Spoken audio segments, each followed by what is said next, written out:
Welcome to another in our series of Kehillat Israel podcasts. This is a recording of Rabbi Amy Bernstein's weekly Friday morning Torah study.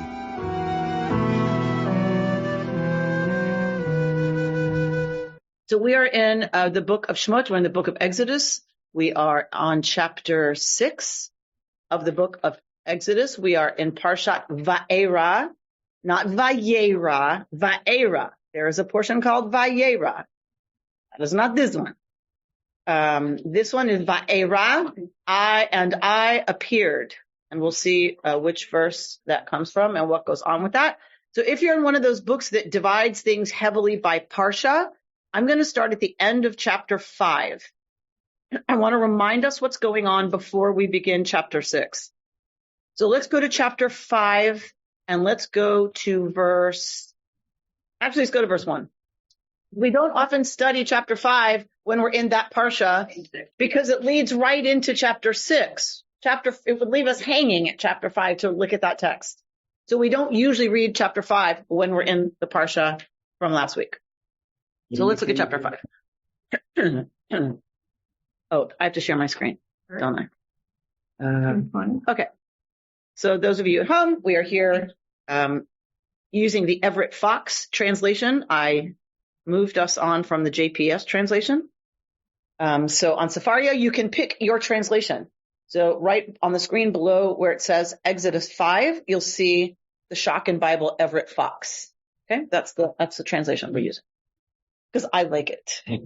Okay. Va'achar. So we often get this way to start a story in Torah is va'achar, meaning, after what just happened. We don't know how long after what just happened, but after what just happened, it's a way to say we're starting another episode. We're starting another scene. So what is this scene? Va'achar ba'u Moshe va'Aaron va'yomru el Paro ko amar Adonai Elohei Yisrael shalach et ami va'yachogu li bamidbar. So afterwards, whatever just happened, Moshe and Aaron come to Paro and they say, what do they say?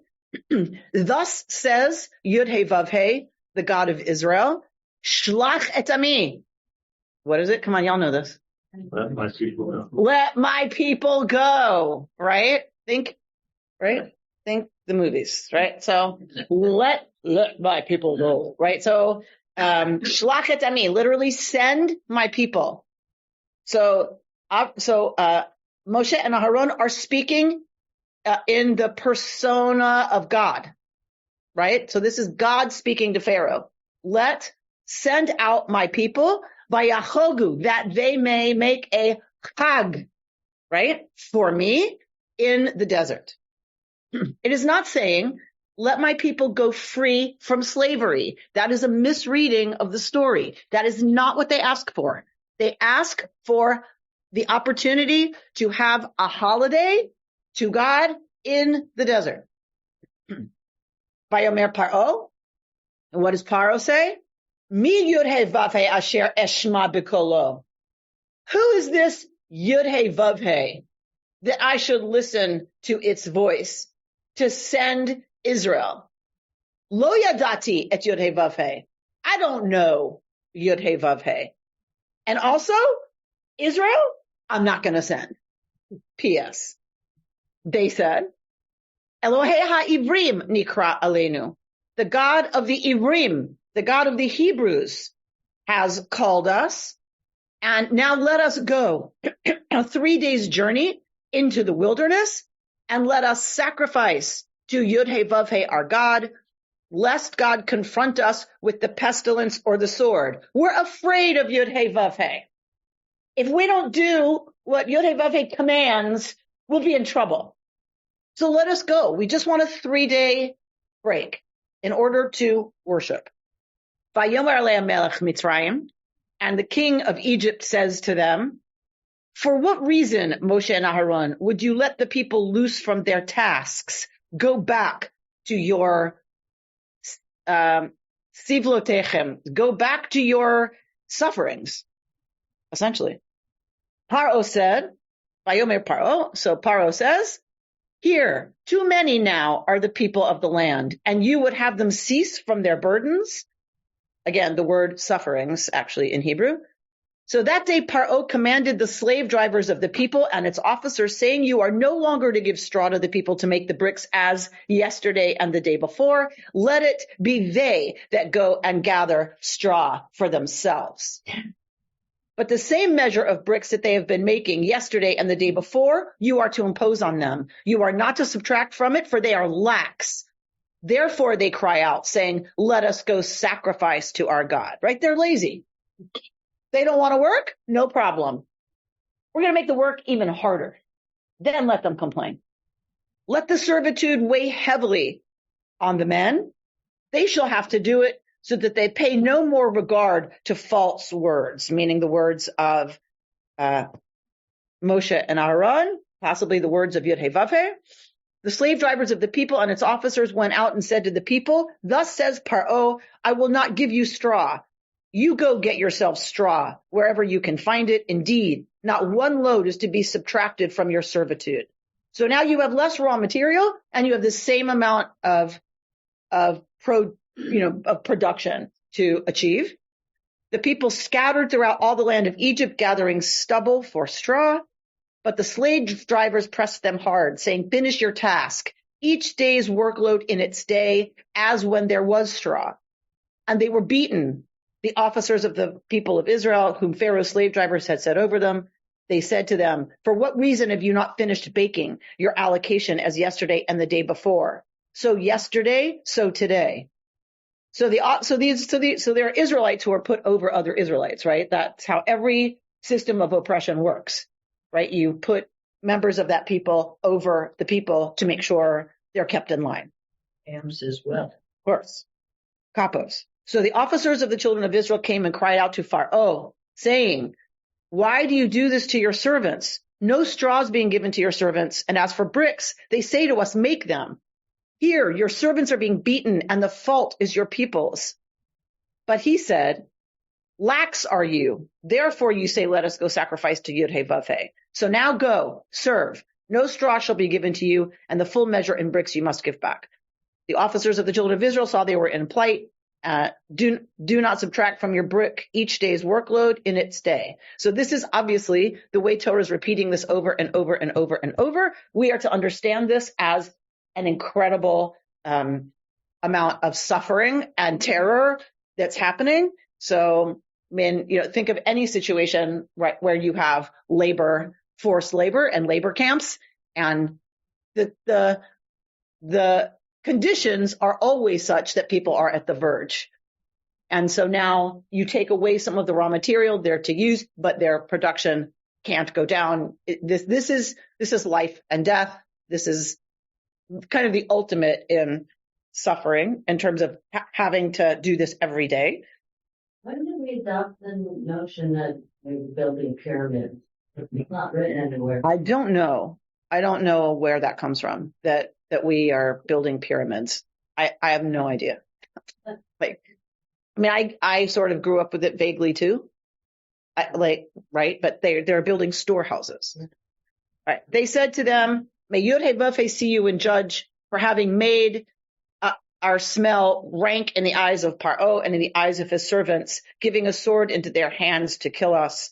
Moshe returned to Yud-Heh-Vav-Heh and said, hello, why have you dealt ill with this people? Why have you sent me? Right? So the same word used about what's supposed to happen with Israel, shlach et ami, send my people. Moshe says, lama zeh shalachtani? Why did you shalach me? Right? You want me to say shalach them. Why did you shalach me when this is the result?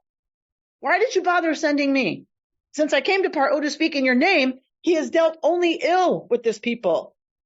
And you have not rescued the people that you've promised to rescue. All right. So it is in that context now that God speaks to Moshe, that Moshe goes to Paro, delivers the message he's supposed to deliver. Let me take them for a 3-day festival to Yud-Heh-Vav-Heh. Thus speaks Yud-Heh-Vav-Heh. Paro says, who's this Yud-Heh-Vav-Heh to me? Now your life just got harder. You want to start with me? Your life just got harder. It's in that context that we now have this conversation between God and Moshe. So Moshe says, why did you even send me? Their lives are horrible now, even worse. So God said to Moshe, now you'll see what I'm going to do to Paro. Right? Biyad chazakah yishalchem. With a strong hand shall I send them. So again, this verb, right, to send. God will send them. Uviyad chazakah yigarshem me'artzo. Will I drive them out of his land. Right? So this is the language of the Haggadah. Right? With a yad chazakah. Right? With a mighty hand and an, come on, y'all. There you go. Maxwell House Haggadah. With a mighty hand and an outstretched arm. Right? Right from here, right from Torah. So now we're starting parts of Vaera. So you can see it's kind of in the middle of an episode that we're starting parts of Vaera. God speaks to Moshe and says, I am Yud-Heh Vav-Heh. Vaera el Avraham, el Yitzchak, el Yaakov, be'el Shaddai. But, this is the disjunctive Vav at the beginning of verse 3. Vaera, but I appeared to Abraham, to Yitzchak, and to Yaakov, and this bet here is as. Be'el Shaddai, as El Shaddai. Ushmi, again the disjunctive Vav, but my name, Yud-Heh Vav-Heh, lo nodati lahem. I was not known to them by. This is in the passive voice, lo nodati. It's not in the active. It's not, I did not make myself known to them with that name. It's, they didn't know me by that name. So lots of commentary, as you can imagine, is being written about this, right? Lots of commentary. What does that mean? I appeared to your ancestors as El Shaddai, but they didn't know me as Yud-Heh Vav-Heh. They didn't know me b'shmi, but by that name. All right. So lots of rabbinic tradition around the fact that partly because it's in this passive voice, lo nodati lahem, I was not known to them, is that the ancestors needed a different experience of the divine than does Moshe.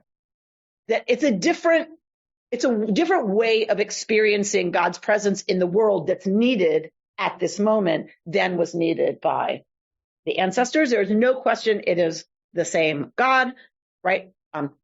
Possibly there is an understanding of an evolution of Hebrew thinking and talking about the divine that moves from El Shaddai to an understanding of God as Yud-Heh Vav-Heh. So regarding the name, the difference between Yud-Heh Vav-Heh or Elohim or El Shaddai, is it meant to be like a different manifestation of God, like different characteristics? Or is it a product of just amalgamating all of the different traditions through time and making each group happy that their name has been represented? Gam v'gam.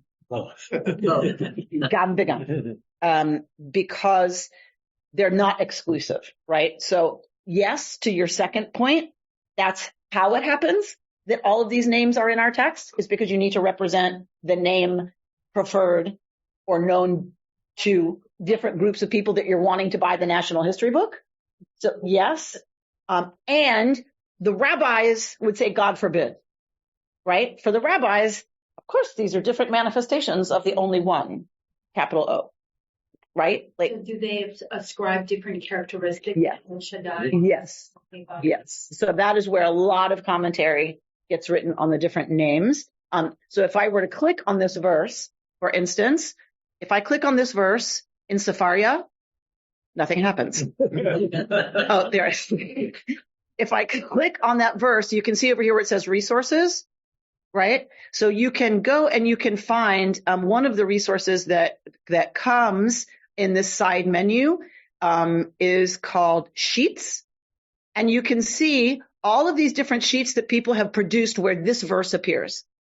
And many of them, look, see, the divine council and other gods, whoops, Yahweh, sorry, y'all. It's only been 3 years since I've been using this technology. The divine council, right, and other gods, Yahweh, Elohim, El Shaddai, Elyon, right? So that's a whole sheet on ways and places that those names appear, and then commentary on those different names. Okay, so there's lots written about that. In general, Yud-Heh-Vav-Heh is the name of love, and Elohim is the name of justice. So there's Ahava and Yir'ah, and Elohim is Yir'ah, Yud-Heh-Vav-Heh is Ahava. I noticed also they used Bnei Israel and Ivrim, Hebrews and children of Israel. Correct. And then Jacob's name switches from Israel to Jacob. There isn't a consistency Correct. as to when one name was used versus another. Correct. Is it possible, you were asking before about God saying, I was known by a different name, that for Abraham, Isaac, and Jacob, it was more a personal God dealing with their personal and family lives, and here it's God dealing with the people. And That is the liberation of the people rather than individual family. Yes. people. So thank you for that explication of what I meant by possibly they need a different iteration of the appearance of the divine in the world than did the ancestors. So thank you. That is a beautiful explication of that. So that we were dealing with the first family before, and now we're dealing with the people as a nation, right? This is our ancestor stories were about the family that becomes the people Israel. Now this is the story of the people Israel becoming a nation. And God in history. Birth of a nation. How many names? What a great name. Are there? Only 79. I knew there were a lot A more. bunch. No bunch. A bunch. Okay. I can All with list them different if you meanings. want. Well, the rabbis ascribe different meanings to those names because they can't have it be that there was once a bunch of different gods that then are subsumed into the Israelite God when monotheism is created. They can't have that. So they are saying it's always been the one God that we have encountered, and we've just done that in lots of different ways at lots of different times, and that's why there's lots of different names. And sometimes that's true. Sometimes we do get a certain name for God that is used with a certain way that God appears. When God is Ish Milchama, when God is a man of war, it's pretty uncomplicated what's being evoked when you call God Ish Milchama. And we have the shin on the door of the synagogue. What was once the front door is no longer. The shin, is that for? Shaddai. That is for Shaddai. And it is on every mezuzah. Yes. So if you have a mezuzah, you can look. And on the back, the cloth is the parchment is wrapped in a way that the scribe writes a shin on the back on the outside of the cloth where it's rolled, and that shows through the opening in the back of the mezuzah.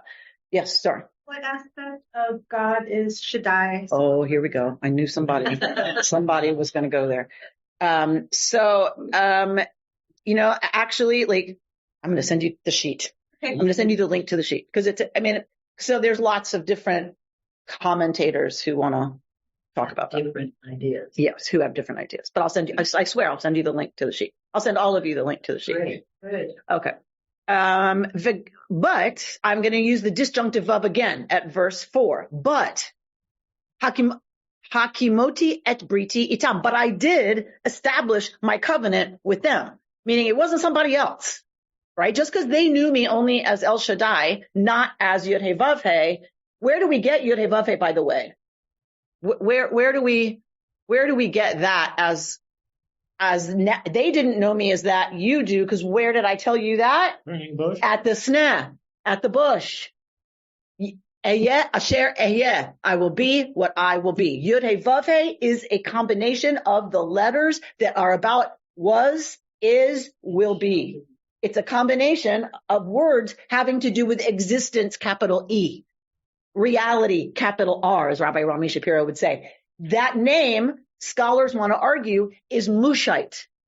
That name, that's why we have that revelation at the Sneh. It's a Mushite name. It comes from the clan of Moshe. Other folks knew God as El Shaddai and as Elohim and as whatever. It is a Mushite name. This Yud-Heh-Vav-Heh business.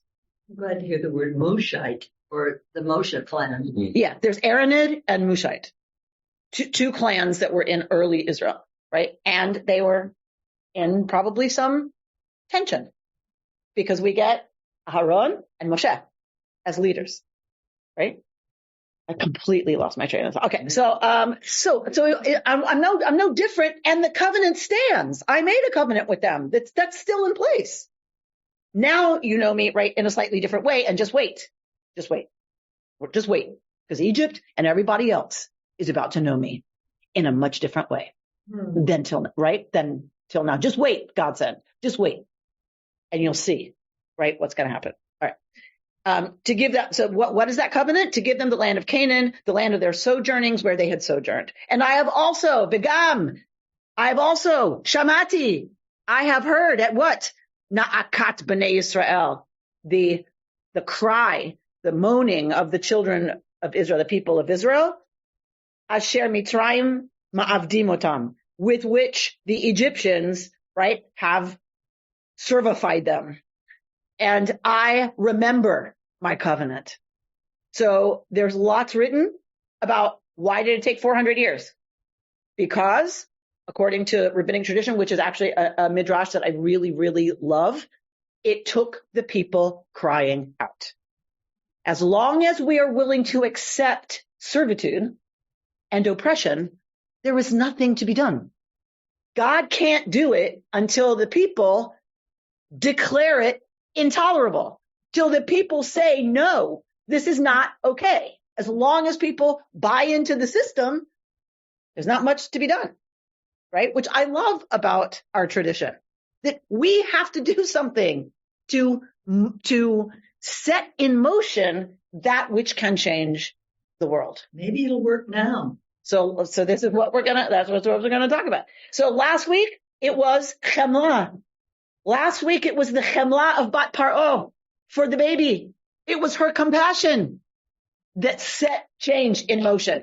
Because by saving that baby, she allowed for the possibility of a leader to deliver the people out of oppression. Right? So this week, it's that the people themselves have to say, this is not okay. They have to cry out against the reality that is being perpetrated against them. You need to be on national television. My job is hard enough. Okay. So, Lachain, therefore, Emor Livnei Israel, say to the people Israel. Now we should have quotation marks, right? Ani Adonai, I am Yod He Vav He, v'hotzeti etchem mitachat sivlot Mitzrayim. I will deliver them, etchem, y'all. I will deliver y'all from under the sivlot Mitzrayim. We've seen this word, the sufferings of Mitzrayim. The commentators, our amazing teachers said, don't read sivlot, read savlanut. Don't read sufferings, read sovel, lisbol, to suffer, yes, but it's also the root of the word savlanut, patience. I will deliver them from underneath their patience for this. That's liberation. Liberation comes only when we are impatient for it to be different. And I will save them from their servitude. And I will redeem them with an outstretched arm. Right?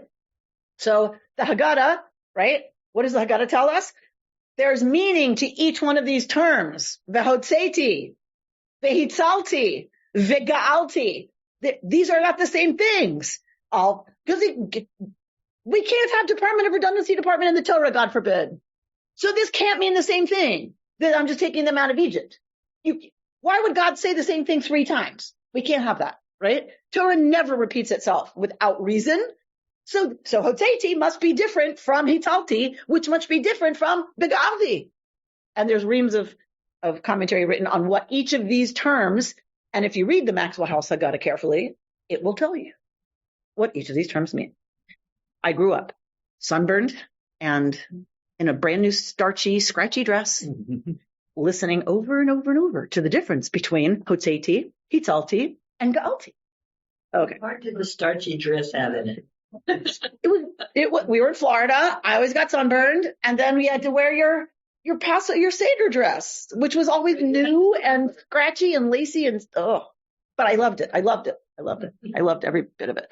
V'lakachti etchem li, and I will take y'all for me, la'am, as a nation, as a people. V'hayiti lachem le'elohim, and I will be for you, Elohim, God. V'yidatem, and y'all will know, ki ani yud he vav he, that I am yud he vav he, as opposed to whom? Paro, who says, I don't yodea this God. I don't know this God, right? You're going to be different from Paro. Y'all are going to know that I am Yod He Vav He, your God, Elohechem, hamotzi etchem mitachat sivlot Mitzrayim, who has taken you out, the taker outer of y'all, from, right, hamotzi, the taker outer of y'all, from under the suffering / patience of Egypt. And I will bring you to the land that I swore on oath to give by stretching out my hand over it, whatever. We're not really sure exactly what that is. To give to Abraham, Yitzchak, Yaakov, and I will give her, meaning the land, to y'all, Morasha, as an inheritance. Ani, Yod He Vav He. I am Yod He Vav He. Moshe can't help it in Israel. So Moshe goes to take the good news to the people. Moshe goes to the people. He's just been told by the Almighty that this is what's going to happen. They're going to go free.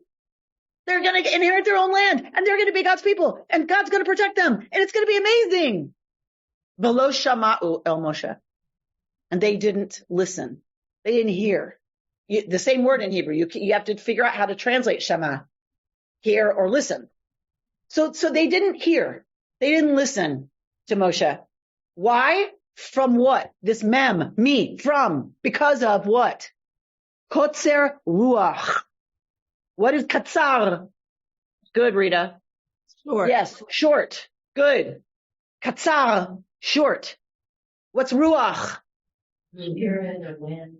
Spirit, wind, or breath. Spirit, wind, breath. Same word, ruach. Mikotzer ruach. They didn't listen to Moshe, or they couldn't hear Moshe, however you want to translate that, from a shortness of spirit. Wow. Ume avodah kasha. And from the incredibly difficult servitude. Now, pay attention, which is the first year I've ever seen a commentary that says pay attention to ume avodah kasha. Pay attention to that vav. Because what does that vav say? From shortness of spirit and hard servitude. So what does that suggest, says one of our commentators? That and is important. Torah doesn't waste letters. What does that mean? Why is that important? Because usually this gets translated, and we're going to see some commentary on it. Usually this gets translated as their kotzer ruach is a result of the avodah kasha, of the hard servitude. That is not, if you read it literally, the case. They can't hear Moshe because of a shortness of spirit and hard labor. So that means kotzer ruach is not caused by hard labor. What's it caused by? Funny you should ask. We weren't ready.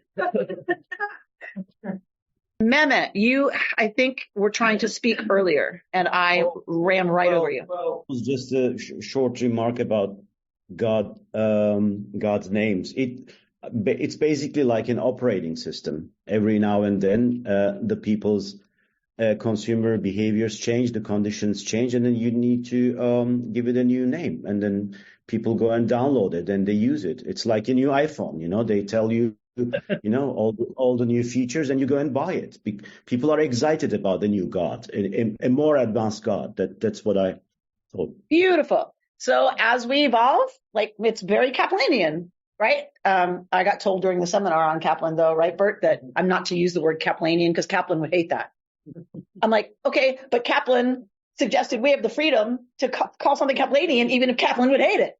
So sorry, I'm going to use it. So it's very Kaplanian to me, this idea that as the people evolve and change, right, there's a new they have a new name for the operating system that's always been behind and through everything, but we use it differently now, right? Like the things that make technology happen or have always been there, but it's our ingenuity and our new needs that drive us to write new programming to use this technology that's the same differently, sort of. We always spoke, we always wrote to each other, but the ways we communicate changed. So we basically evolved. That's it. Absolutely. Okay. And we don't necessarily set aside other ways we have experienced, right? Things, right? You know, I still make a fire in my fireplace, even though I have a heat that I can turn on, right? You know, we don't abandon all other technologies because we evolve new technologies, right? We still have basic needs that go back to, right, the fundamentals. Okay. Well said, Mehmet. Okay. So, I have to share my screen again. Is it clear from the text whose Kotzer Ruach it is? What Kotzer Ruach is? Is it Moshe or is it the people? So it seems, Vaydaber Moshe el Bnei Yisrael v'lo shama'u, because it's in the plural and because Bnei Yisrael comes right before it, it would seem they're talking about the Kotzer Ruach belonging to the people, right? Lo shmu el Moshe. Lo sham'u el Moshe mi Kotzer Ruach. That mem is important, right? They didn't hear Moshe mi Kotzer Ruach, from a shortness of spirit. But that's not referring to his speech impediment or his shortness of breath. I would listen to a case for it, but I feel like lo shama'u mi is the arc. Take out Moshe, right? They didn't hear from a shortness of spirit and avodah kasha and hard labor, right? So those things seem to suggest it's the people not being able to hear that's being referenced. I'm not suggesting Moshe might not have his own Kotzer Ruach going on. I totally buy that, right? That Moshe's got his own stuff here, like for sure. But it seems the Lo Shama'u they couldn't hear seems to be related to Kotzer Ruach. Or at least that's where most of the commentary focuses. All right, so let's show you the commentary. Okay. So, this is in Google Docs, Amy. That means to make it bigger, you can't just do this. See, technology, to Mehmet's point. So that means I have to go bigger. Okay. Can y'all see that? Okay. All right. So here's our verse. They could not hear, right? Their spirits crushed. Bless you, Betsy. Let's look at Rashi. Always we want to go to Rashi first, because Rashi's going to go to the most pshat. He's going to go to the absolute straightforward interpretation. But they hearkened not to Moses. Different translation, obviously. They did not accept his words of comfort, is what Rashi is suggesting. Mikotzer ruach, through anguish of spirit. If one is in anguish, their breath comes in short gasps, and they cannot draw long breaths. So Rashi is going to the absolute meaning of the words shortness of ruach, in this case, breath. They are short of breath. They are out of breath because they are always so anxious and on edge, right? And exhausted. Having a panic attack. They're all on the edge of a panic attack all the time. They can't breathe. They literally can't breathe. Borno says, Mikotzer ruach, from commenting on these words, for it did not appear believable, to Richard Raje's point, to their present state of mind, so that their heart could not assimilate such a promise. They couldn't listen to Moshe. They couldn't hear the message from Kotzer Ruach because their constriction was such, their mind was in such a state that their heart could not assimilate that message. They lacked, to Richard's point, the imagination that it was possible, right? Okay, what does Ibn Ezra want to say? Ibn Ezra says, Vaydaber, Moshe spoke. Israel did not hearken nor pay attention to the words of Moshe as their spirit was impatient because of the length of their exile and the hard labor which was recently put on them. Okay, so Sforno also notices kotzer ruach and hard labor, right, are not necessarily one and the same, right? They have been in exile and they have had more recently harder work put on them. Recently put upon them means no straw, right? So kotzer ruach comes from the intensification of their labor. Okay. Which is whose fault, according to the people? Yep. More things change. Right? When people suffer, they turn on their leaders. Just saying. All right. Ramban, as my yeshiva teacher used to say, Ramban, to distinguish from Ramban.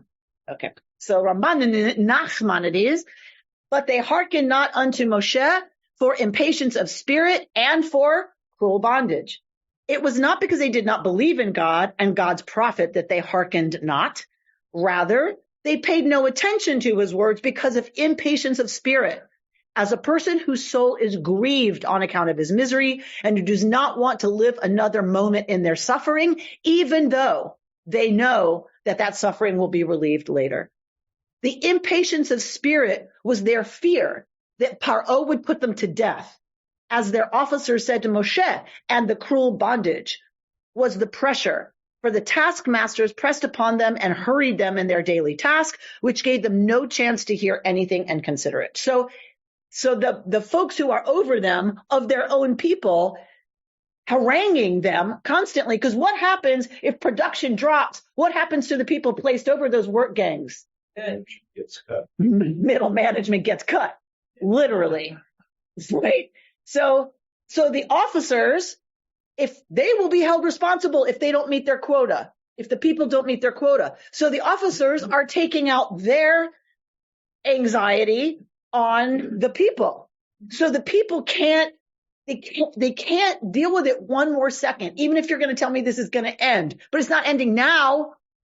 Go tell a woman in labor, it'll be over. You're going to have a beautiful baby and you're likely to get hit.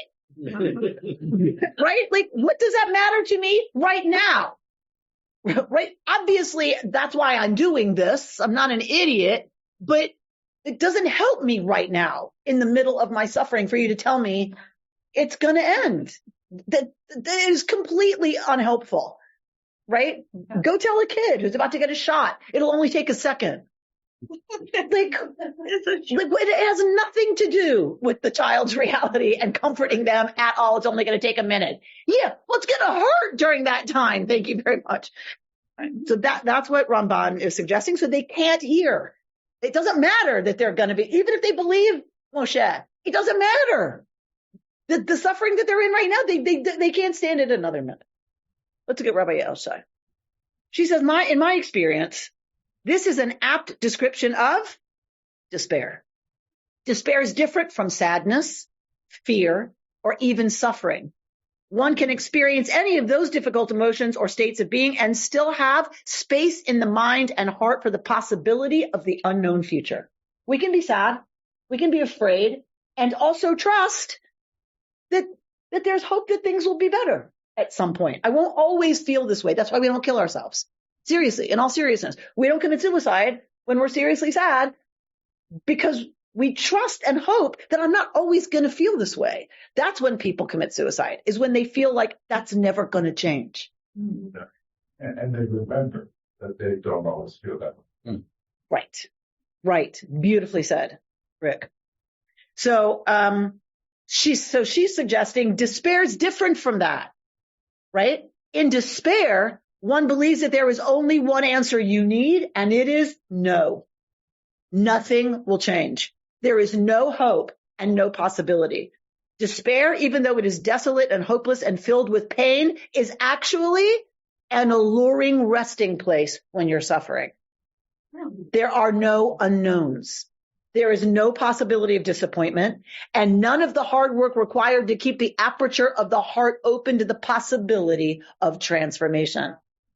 Despair offers a false sense of protection against future pain by closing us down in advance, locking all the doors and wallowing in our suffering. This jumped off the page to me, just to me, because I'm like, isn't it tempting a little bit to say, you know what? It is just never gonna change. I'm hearing this a lot these days from Jews. And it's odd that I would be speaking with Jews, but I'm hearing a lot of this language of it's never gonna change. Yeah. It's always been this way. It's gonna be this way, and it'll be this way forever. And I think what Yael Shai is pointing out is the incredible danger of wallowing in that. Because the danger is you don't have to do the hard work required to keep the aperture of the heart open to the possibility of transformation. You don't have to do any work. You don't risk anything if you stay with, this is how it's always been. This is how it will always be. There's a temptation there that lets us off the hook. That it's as disgusting as it sounds, that it's always going to be this way. You think that's the worst thing you could say, but actually, is it? The worst thing you could say, I think she's suggesting, is we can't let it always be this way. We don't have that luxury. We have to fight anti-Semitism wherever we see it. We have to call it out wherever it happens. We have to keep sharing stuff that counters it. I'm going to share with you Tal Becker standing in front of the international court with South Africa calling for Israel to be sanctioned about genocide. My teacher from Hartman, Tal Becker, from South Africa, standing before the court, pleading Israel's case. That's what has to happen. We have to have articulate leadership, speaking, leading, fighting, changing minds, changing hearts. But that's hard work. It's way easier to say, you know what? That's not going to change. It's always been this way, and it always will be. So as much as we like to think that's the worst thing we could say, I don't think so. I think she's right. That giving into despair is a way of letting ourselves off the hook. How do we emerge out of this? Just one second. How do we emerge out of this place of extreme narrowness? One clue comes from Ramban. He argues that kotzer ruach indicates the Israelites' impatience of spirit as a person whose soul is grieved on account of their misery and doesn't want to live another moment, even if they know they're going to be relieved later. If impatience leads to despair, what is she going to argue? Practicing patience and trust is our path out of it. In Torah, God backs off the Israelites. God does not demand anything of them right now. God backs off, right? Okay, I'm not going to push you. Y'all can't hear it? Okay, so God backs off. They can't hear the declaration of commitment and love that God is promising. So God starts the process of offering signs and signals that slowly peel away the layers of doubt and closed offness on the part of the Israelites. Trust slowly emerges in the place of doubt, melting despair and hopelessness. Watch, God seems to be saying, I'm going to take care of you. You will be delivered. You will get out of this. All you have to do is be patient and trust. There will be more asked of the Israelites very soon, right? It's not going to stop with stand back and watch. It's going to start there. God says, I get it. I get it. Y'all can't hear. You can't get my message of love. I get it. I get it. So I'm going to do some crazy stuff. I'm going to show y'all some crazy stuff, right? That's fine. I get it. That's my job. Y'all can't hear. No problem. I'll take care of it. But that's not going to be always. They're going to have to, when they come out of despair, they're going to have to do something. They're going to be told to pack up everything they have and leave everything they know for an unknown future on the other side of the sea. Yeah, and how does that go? But for now, in the slow movement from slavery to freedom, the Israelites are just asked to show up, to witness God's love for them, and to slowly open up to the possibility of change. So to your point, Judith, about there is a part of me goes, so what does that mean today? Like, what does that mean for us now? What does that mean in our stuckness, in our despair? Like, what is the message? So, one is to continue to be vigilant. But the other one I'm hearing is that we have to be open to, we have to do the work. I love how she says we have to be willing to do the work of keeping the aperture of the heart open to the possibility of a different future. If we don't, it can't emerge. If we don't, we just try and give up, then it's certain that it's not going to change. That's very seductive. And hope is not certain. And you'll notice I didn't use that word. No, hope or it's not certain, but despair somehow has a great certainty to it that the pessimist. Hold that thought, Bert Kleinman, because that is the text I'm going to close with. Yep, you just hit the nail right on the proverbial head. Okay. But that means I'm going to have to skip something because we don't have a lot of time left. Okay. So I wanted to understand, we'll just skip Smokler because it's kind of involved. See, commentary. Okay. So, all right. Okay. So let's go Rabbi Rachel Goldenberg. How much time do I have? This goes so fast, y'all. Go to Rabbi Rachel Goldenberg, who's talking about Kotzer Ruach. Their minds and hearts have become chronically constricted in response to the physical and spiritual suffering they have been bearing. When we've been abused or hurt, a habitual response can be to take on the identity of victimhood. The Israelites take on the identity of slavery rather than seeing it as an impermanent condition. When we can't imagine that the suffering can change or end, we take it on as part of us. To always see oneself as a powerless victim is a dangerous state of mind and heart. We close ourselves off from the places in our lives and in the world where we might seek hope and liberation.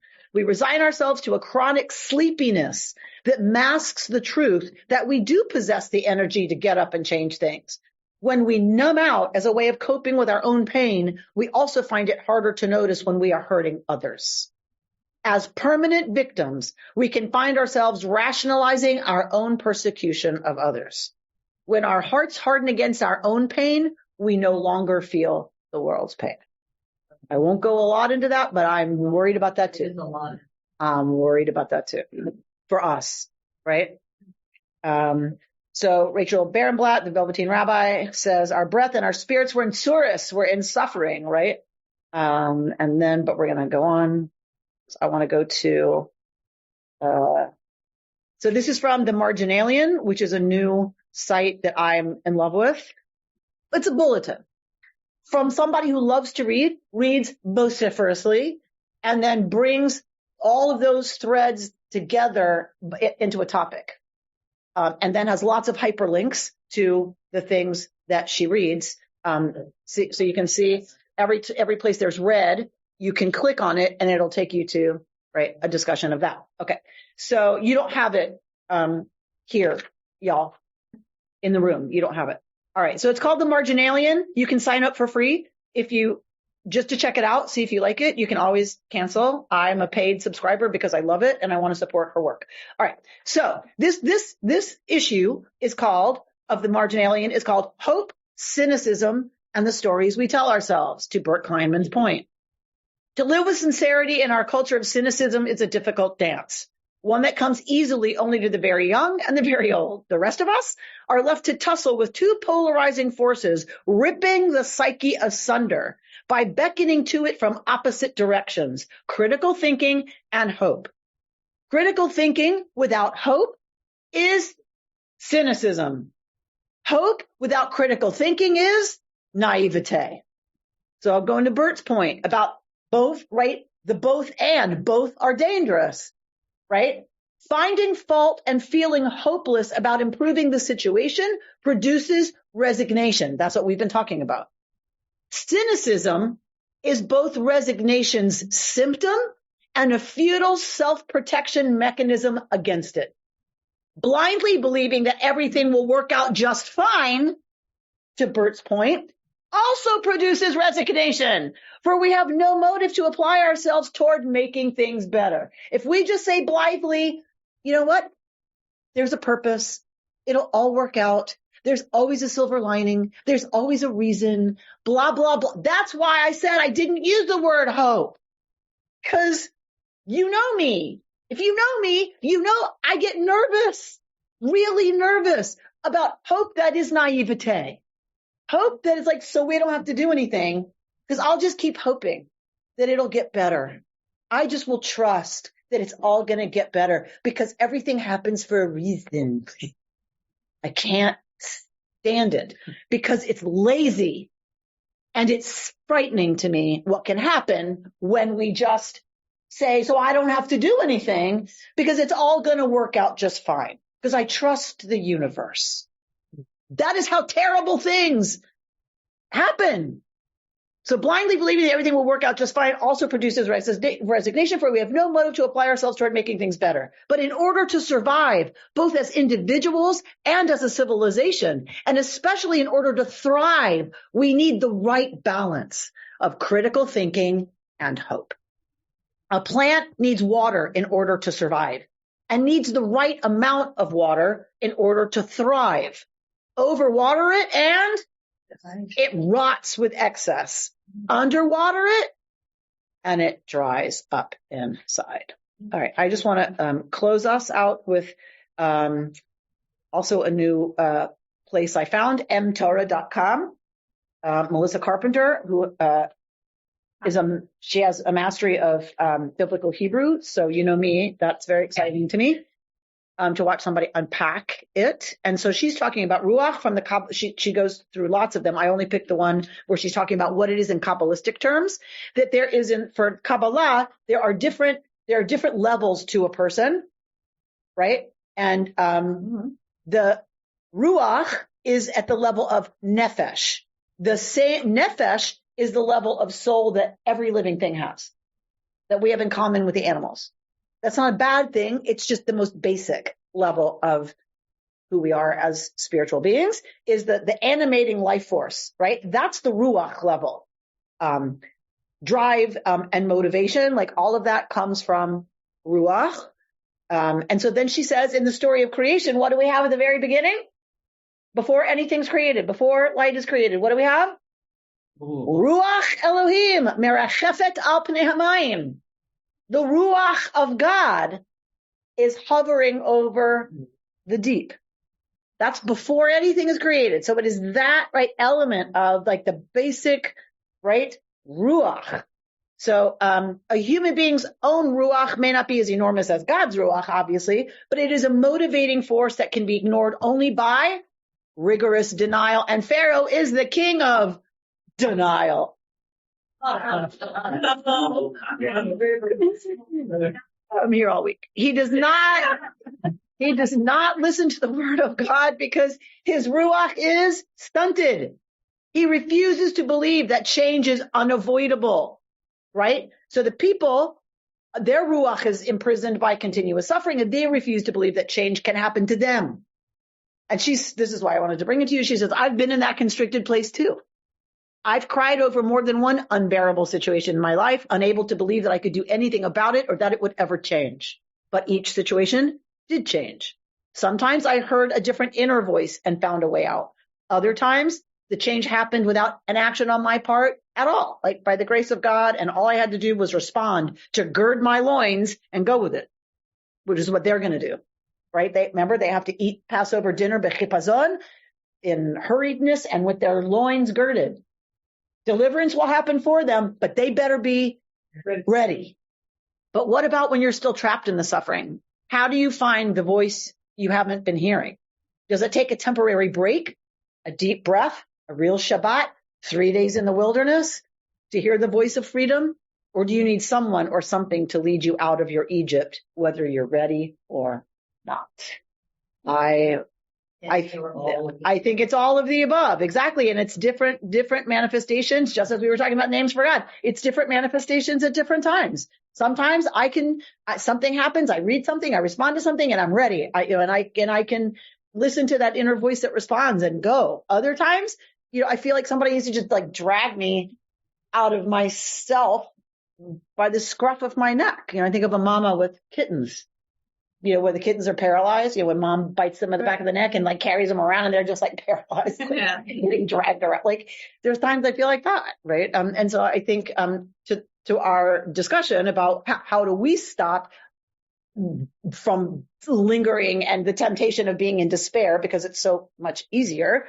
I think like it does take work to figure out which of these do I need today, to not slip into the real ease of despair. You're talking about despair. I think of this also with grief.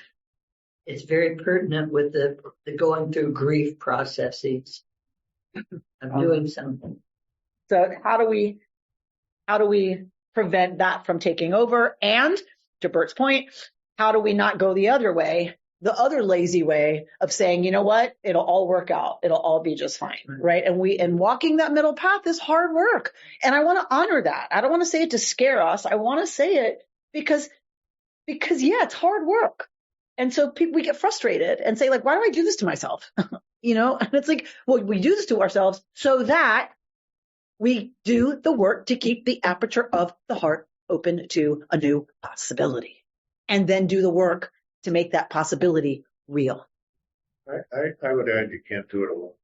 And we can't do it alone. This is not a solo flight, right? This is why the message about Exodus is a message about the people, the community, the nation. It is no longer a story of individuals. Yeah, Moshe is an individual and the community is made up of individuals, but this is about the Kahal. This is about Kehilat Yisrael. This is about us as a people knowing we have to do it together. That's the only way liberation happens. That's the only way it changes, is if we do it together, each with our own strengths and gifts and talents and challenges and whatever. Sarah? And here we are. And here we are, says Sarah in her great wisdom. And here we are. You've been listening to Rabbi Amy Bernstein's Friday morning Torah study from Kehilat Israel in Pacific Palisades, California. For more information, go to our website, www.ourki.org.